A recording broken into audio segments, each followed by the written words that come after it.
Om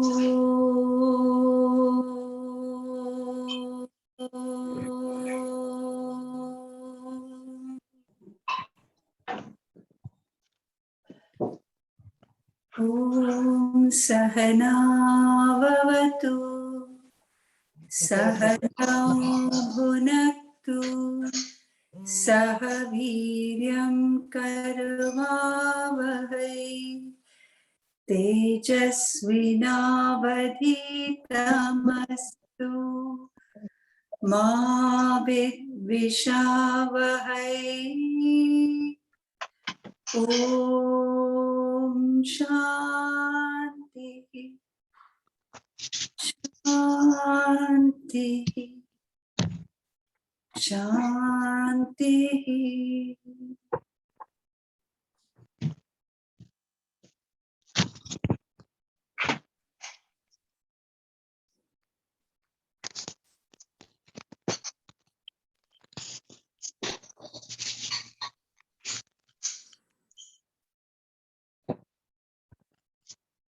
No, non si vede più niente. Cosa è successo? Ho premuto forse qualcosa.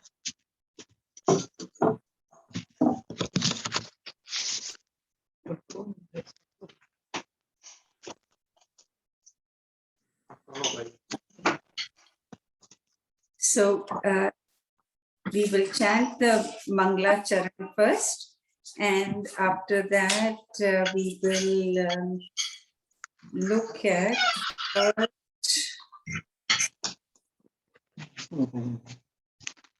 second two stanzas. Vasudevendra Yogindram Natva Jnana Pradam Gurum Mumukshunam Hitarthaya TatvaBodho Bhidhiyate Sadhan Chatushtaya Sampanna Adhikarina Moksha Sadhana Bhutam Tattva Viveka Prakaram Vakshamaha.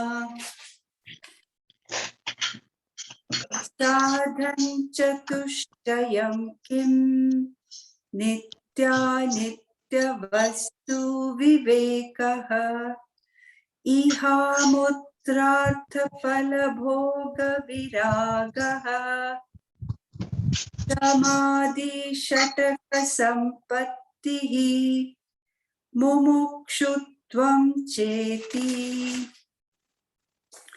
Nitya Nitya Vastu Vivekaha Kaha Nitya Vastavekam Brahma Tat Vyatiriktam Sarvam Anityam Ayameva Nitya Nitya Vastu Vivekaha.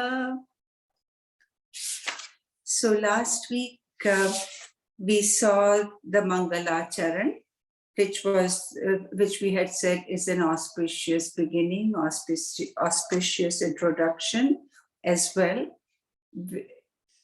Jagat Guru surrenders himself and becomes an instrument for the divine, and he bows down to the Supreme Lord and his Guru, who is also the Supreme to him, and introduces the topic and gives us the Anubandha Chatushtaya, which are the four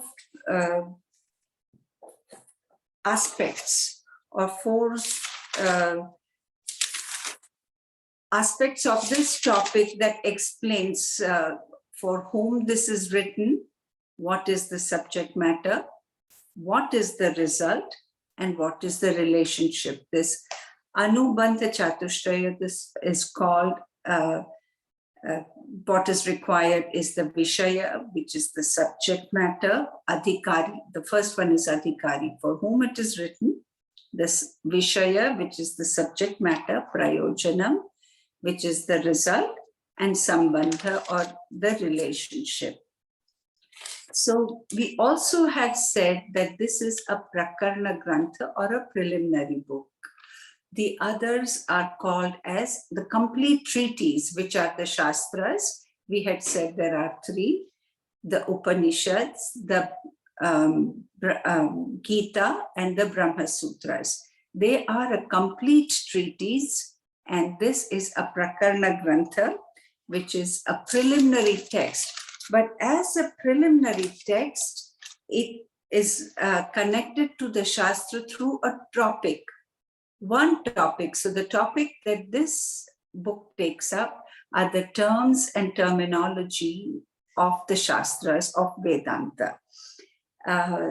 But it gives the same final result as the Shastra. So what is the final result of the Shastra? It is moksha or liberation.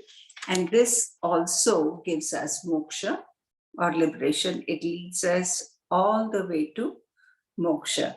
So the first one we read was Sadhan Chatushtaya Sampannadhikarinam Moksha Sadhana Bhutam Tattva Viveka Prakaram Vakshyamaha. Vakshyamaha is I will expound, I will explain. What is he going to explain? Tattva Viveka Prakaram, the method to determine reality. Tattva is reality. Viveka is, we will see what it means, but it means to differentiate, to discriminate. And prakara is the method. So the method to come to determine the reality. What is the subtle discrimination we need? But for whom is it? For one who is sadhan chatushtaya sampanna. So one who has, sampanna is one who has them, who has sadhan chatushtaya, the four-fold qualifications, which he will explain further. The one who has the four-fold qualification is the adhikari or qualified for the means of liberation, moksha sadhana bhutam, for the means of liberation. And for him who is who wants liberation, who is seeking liberation, has first got to be qualified. To be qualified for liberation, you need the fourfold qualification, sadhan chatushtaya. And for that qualified person, I'm going to give the means of how to come to determine the reality. And I will expound on that. So this is referred to as a Vastu Sangraha Vakyam. It collects all the points that will be covered in this book and puts them in one single statement. So what is going to be stated in this book is how one can be liberated, how one can do, what is the method of inquiry, so that one follows that inquiry path and comes to determine the reality. But to come to that determination, one must be qualified and have the sadhan chatushtaya. These are the qualities we have to develop within us.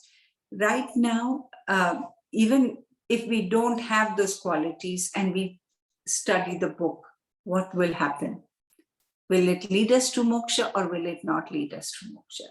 The difference is if we study without cultivating these qualities, then we will get intellectual knowledge and information. That is beautifully, there are two words in the Sanskrit language which explains this knowledge. Knowledge is of two types, paroksha and aparoksha. Paroksha knowledge is, if you we separate the word paroksha, it comes from para, aksha. Para means other and aksha means I. So that which comes from someone else's experience, we will have that knowledge. For example, when we go to school and we take up a study of microbes, that's what comes to me first. when we hear it from our teacher, it is just knowledge that we have from our teacher. Until we take a microscope and we look at what the teacher taught, then it becomes our knowledge. It becomes my experience too. Until it does not become my experience, it is someone else's experience. Similarly, with this knowledge also, if we do not cultivate these fourfold qualifications, this knowledge will not become our experience. It will not become a paroksha. Means not the other's experience. If it is not the other's experience, we infer that it is my experience. The other beautiful thing about this book is it will introduce us to, right now he has introduced us to a couple of things: sadhan chatushtaya, tattva viveka prakara, and moksha. Let us say these are the three topics that he's going to cover. That will cover the entire book. He will expound upon this. As I said, this is a book, this is the Vastu Vakya Sangra. Now, for each of these, he will ask questions, and those questions will then be answered. So the next stanza, he takes up Sadhan Chatushtaya.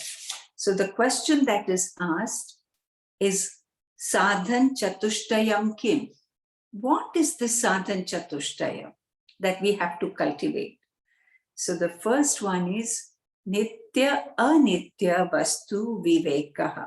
So Viveka, we will talk about all these. Viveka is one aspect that we have to cultivate, and that Viveka is to determine what is Nitya, what is eternal, what is ephemeral, Anitya. So that is the first qualification to be cultivated. The second is Iha Mutrartha Phala Bhoga Viragaha. Viragaha is the second one, Viraga or Vairagya. So what is it? Dispassion towards enjoyment of fruits of actions here and hereafter. This is the literal translation, and we will expound upon them, and it will be in the book as well. So this first qualification is Viveka. The second qualification is Viraga or Vairagya. The second qualification is Shamadi Shataka Sampattihi. So Shama Adi, beginning with Shama, there are 6, here he calls it sixfold wealth. So we have to cultivate that sixfold wealth, which begins with Shama and Mumukshutvam. Mumukshutvam is a yearning desire for liberation, yearning for liberation. So these are the fourfold qualifications that we must cultivate so that it becomes a paroksha anubhuti. It becomes our experience, not just an intellectual understanding, intellectual appreciation, but our personal experience. So these fourfold qualifications, again, I will repeat them. The first one is Viveka. The second is Vairag. Viveka is really discrimination, discerning, differentiating, determining. So that is Viveka. Second is Vairagya or Viraga, which is dispassion. And this one is greatly misunderstood. We will elaborate on that too. The third one is sixfold wealth, beginning with Shama. And the fourth one is Mumukshutvam, our yearning for liberation. So now the question is, the next one is, the question that is asked is Nitya Nitya Vastu Vivekaha Kaha. What is this differentiating between the permanent and the ephemeral, or permanent and the impermanent? So the answer that is given. Nitya vastavekam brahma. Tad vyatiriktam sarvam anityam. Ayameva nitya nitya vastu vivekaha. So the reality, tattva, that or Brahman alone is real. Everything else is ephemeral. Everything else is impermanent. So we have to develop this capacity to determine what is real and what is eternal, what is ephemeral. C'era detto, volevo mangiare quello. C'era un po' di cosa attaccare. What is real? How do we determine? First of all, let us understand the word viveka. The root of the word viveka is vik. Vik means to separate. So when there are two things that are mixed up and we need to separate them, how do we separate them? And what is involved in separating them? For example, if rice has mixed up with some stones, then it is very easy because they are dissimilar. It is easy to separate them. We can immediately see what is rice, we know what are the stones, and we can separate the two without any challenges in separating them. But when two similar things have mixed up, there is a little bit of challenge involved. For example, when water and milk have mixed up together, how do we separate the two? We may know that they have mixed up, but it is difficult to separate the two. Now, in our case, what has happened is we have mixed up and we do not even know that we are mixed up. We have taken the unreal for real, the impermanent for permanent, and we are not even aware of it. So and not only are we don't even know that we are ignorant of it. That is the biggest challenge we are facing. So to overcome, how do we overcome that? So Viveka is of two types. First is called the Dharma Viveka. Dharma Viveka is to separate the right from wrong. And it is when we are able to do Dharma Viveka, that becomes clear to us. Will we be able to do the second Viveka, which is Brahma Viveka? So, but to do Dharma Viveka, first of all, let us see at what level we all exist or we can exist. If we look at human beings, we can classify them into 5 types, broadly speaking. Some of them exist at the level of a stone. So a stone man just survives. A plant man responds occasionally. An animal man lives impulsively. A man lives intelligently, but a divine man lives fully. So this Dharma Viveka will first help us evolve to the level of man. And it is when we evolve to that level, will we be able to do Brahma Viveka and evolve to being a divine man. So the first Viveka is called the Dharma, and this all falls, when I say the first Viveka is called Dharma Viveka, Dharma and Adharma Viveka. What is Dharma and Adharma Viveka? Again, Viveka, as I said, is to separate the two. Dharma means that which supports, that which holds, broadly speaking, what is right, what is wrong. There are universal values. And they are there from time immemorial, and they will be there forever. What are these universal values? I do not like to be heard. Nobody likes to be heard. I don't like to be cheated. Nobody likes to be cheated. These are, and there are several of those. And nobody, we don't even need education in these values. They are inherent in us. We have to become sensitive to them.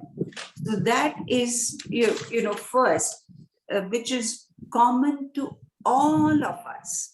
The second, it depends upon the stage of life, what is right and what is wrong. For a student, it is right to study and forget about it. And I'm just talking about ideal situation, about worrying about what the sources of incomes will be or where the next meal will come from. They have to focus on study or entertaining. For that, which is for a grahastha, it may be essential, but for a student, it is not at all essential. So depending upon the stage of life, what is right and wrong can change. For a student, it is right to focus only on studies. For a grahastha, it is right to focus on family and society. For a vanaprastha, should also withdraw from family. It is right.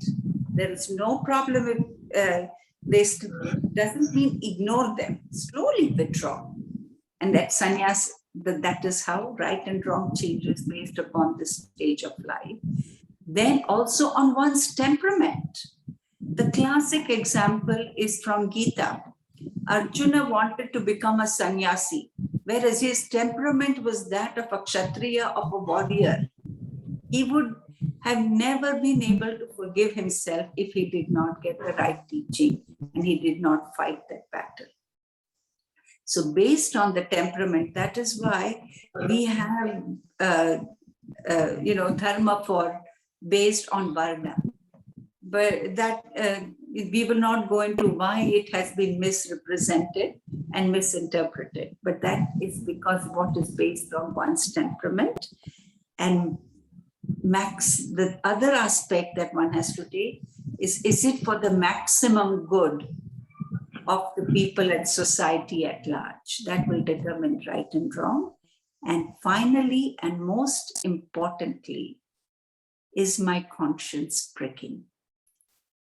That is it is a very good guiding factor in each and every one of us. So that is, broadly speaking, dharma and adharma viveka. But to get to that level, we have also got to be able to do what is called as shreyas and preyas viveka. What is shreyas and what is preyas? That is what was covered in Bhaj Govindam without mentioning that. That preyas, which is pleasant, which is guided by the demands of our senses, but the shreyas is guided by subtle intellect. What is preyas? Gives us temporary joy immediately in the beginning, but pain later. But shreyas, we may feel the pain initially, but it will bring us long-term joy. Then what is preyas is very alluring. It caters to the extrovert mind.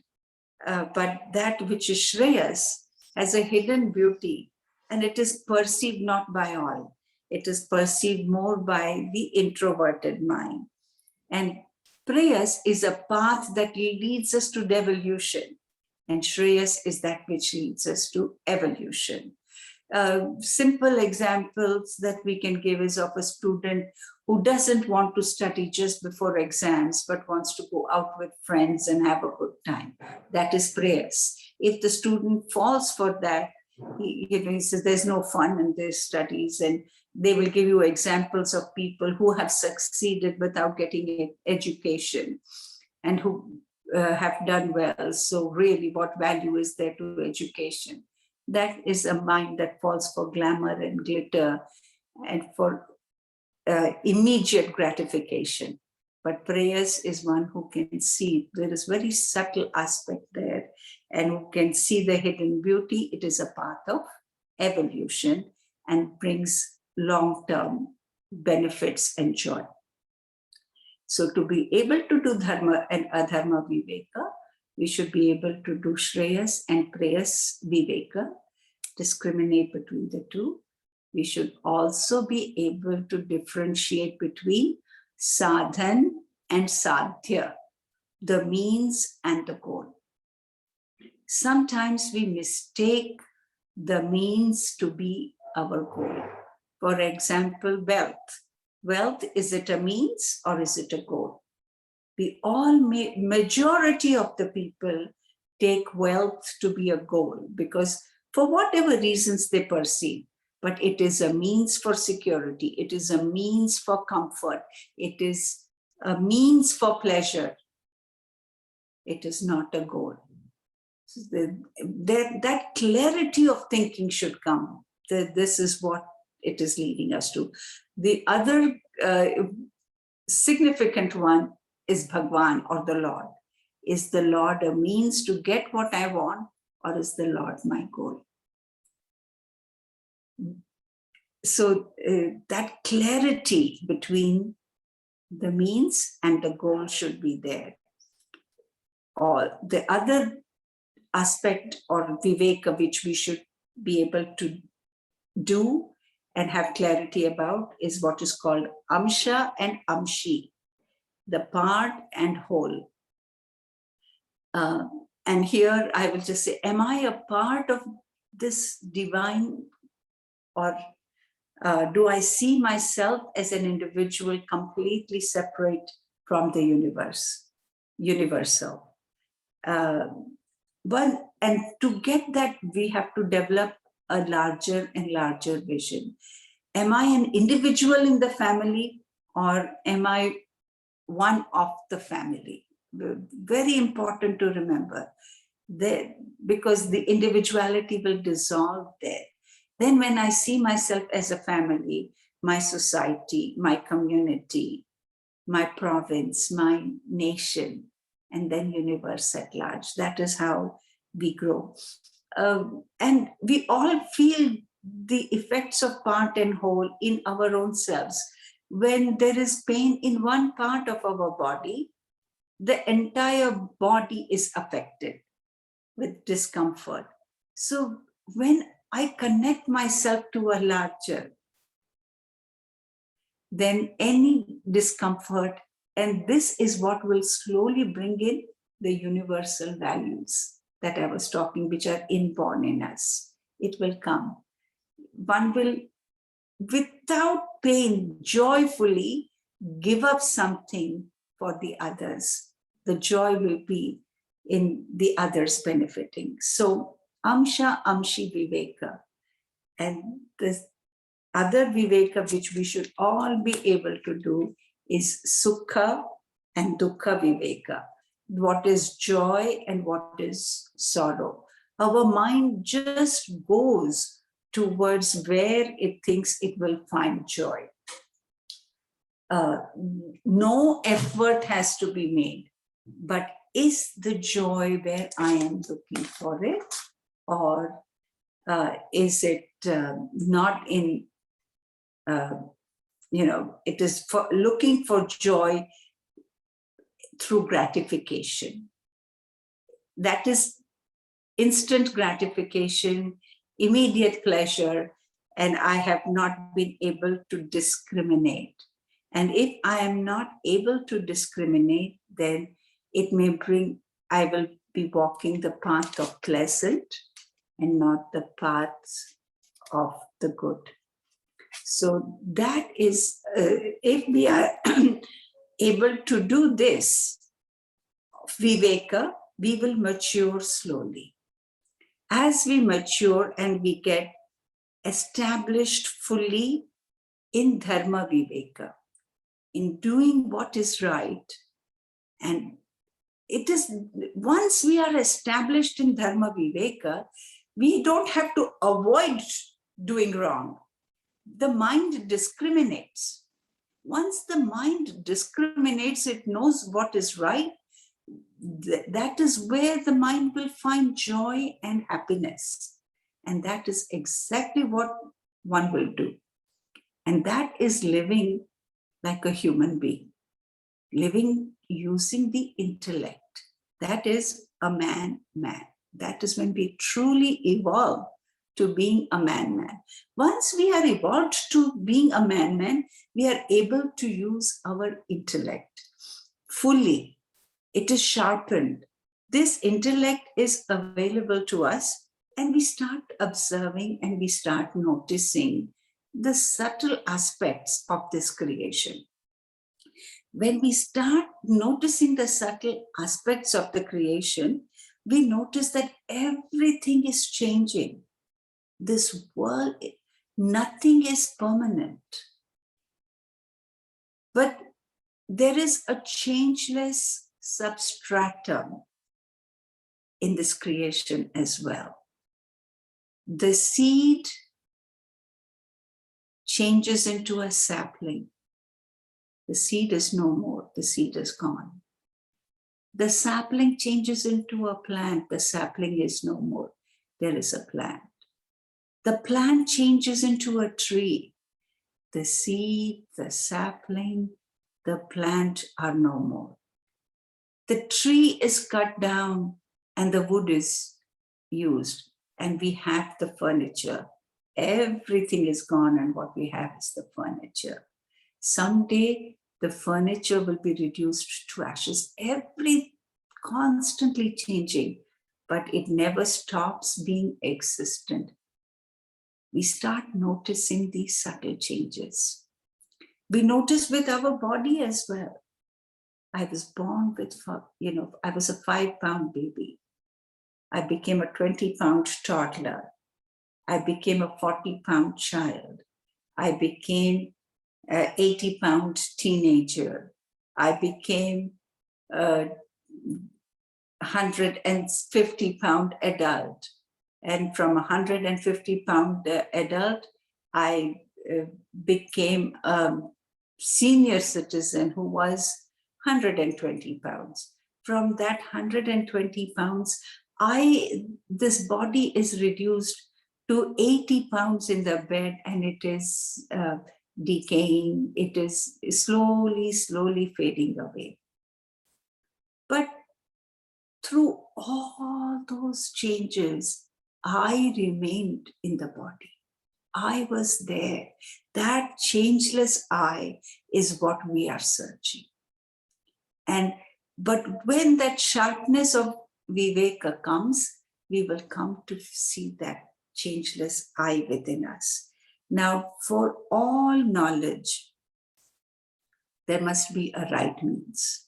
What is the means of knowledge? For this, we had said, this is what pramana of knowledge we use. Pramana is means of knowledge. The means of knowledge for this it is called Shabda Pramana or Shruti or our scriptures. Why are they the correct means of knowledge? Because this has been the experience of our rishis and masters in the past. So using that means of knowledge which they used, we try to sharpen our Viveka. First, we establish ourselves fully in Dharma Viveka so that we are able to do Brahma Viveka. I'm looking at the time. It's 10:35, my time. So which is, we have 5 minutes remaining. We'll say the concluding prayers. And if there are any questions, we'll take them. Oh.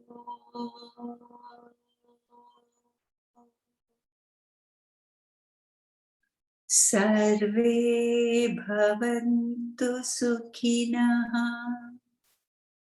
sarve santu niramayah,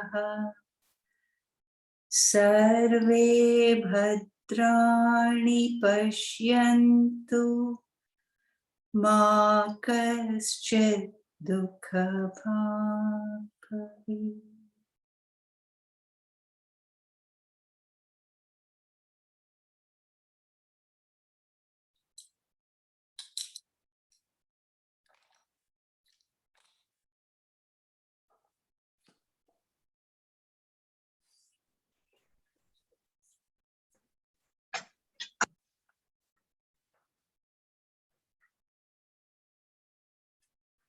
Ilaben Jalpa Haji bar છે?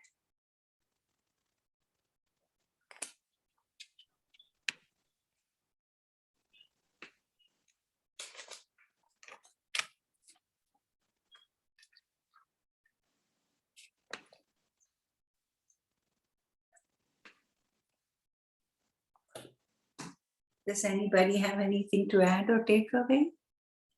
I don't think anybody has. Everybody is quiet. Yeah. Somehow my video is not coming on again. Yeah, I guess that is what everybody must be facing challenges with then, because nobody's video is on. Tushar Babu, how are you? You have to unmute Tushar. Mute. I see Meera now. Yes. Because I don't know my mum's phone that well. I see it must be cold. You're all covered up. It's cold. It's quite cold. It dropped down to not that much, but it was from 30 to 15. Oh, that's a big drop. Yeah, big drop. So you feel it. It's been the same here. We day before yesterday, with the humidity, it was 31 degrees. And yesterday it dropped to 13. Ah, the same. Such a drastic drop. Drastic drop, yes. I wish But it happened here. Yes. Inside the house, we don't notice anything, but we go out.